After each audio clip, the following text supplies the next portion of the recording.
Well, it was a Monday night, and Cook was on the air doing his regular shift. Was 6 to 10, and I came on after him 10 to 2.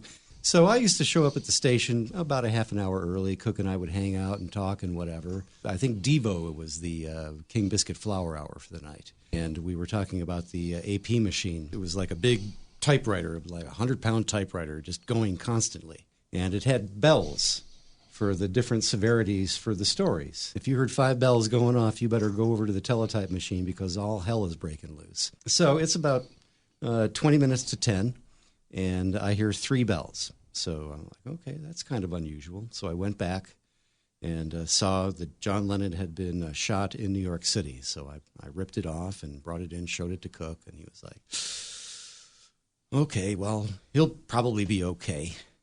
And then about 5-10 minutes later, 4 bells. Go get it. John Lennon has been seriously injured in New York City. And then a few minutes later, 5 bells. John Lennon is dead. And with that, it was 10 o'clock at night and time for me to do my show. I can't remember how long Cook hung around, but I don't think it was too long. It just pretty much left me playing. I just decided off the top of my head, I was just going to play John Lennon tunes. I do remember that sometime during the night I played a Paul McCartney tune by mistake, and I actually just took it right off the air and said, sorry, just playing Lennon tunes and answering the phone because people were freaked out.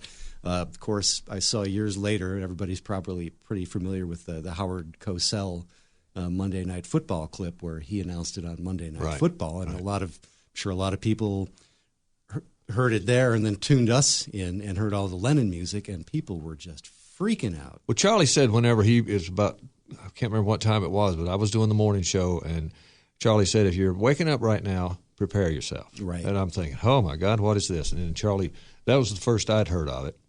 And I got to work, and we were all playing nothing but Beatles, and I talked to Lee, and I said, what are we going to do? And he said, hold on, I'll call you back in a few minutes. So he calls me back and says, we're going to have a memorial at Reed Park. Right. And this was about 8:30, 9 o'clock that we started announcing it. And so we were going to have the memorial at Reed Park at noon. So we started announcing it, and at noon we had about 3,000 people at Reed Park. And there's that beautiful picture in the paper. It's on the KWFM website of everybody holding hands in a circle around the park. It was just a stunning moment. I don't think I slept that entire night, and me and my wife went down there the next day. I don't think I slept for a couple of days. We started playing Beatles continuously on your show, then on my show, then Jim. We played it all day. Everybody was pretty distraught, and Jim called me in the afternoon. He says, David's not coming in tonight. Just forget it. And I said, well, how long do we keep playing Beatles? And he said, we're going to play Beatles until midnight. And he says, what I want you to do is at 12 midnight, say something, right? So I wrote out this, I can't remember, it wasn't a poem or something. And he says, say something and turn the transmitter off.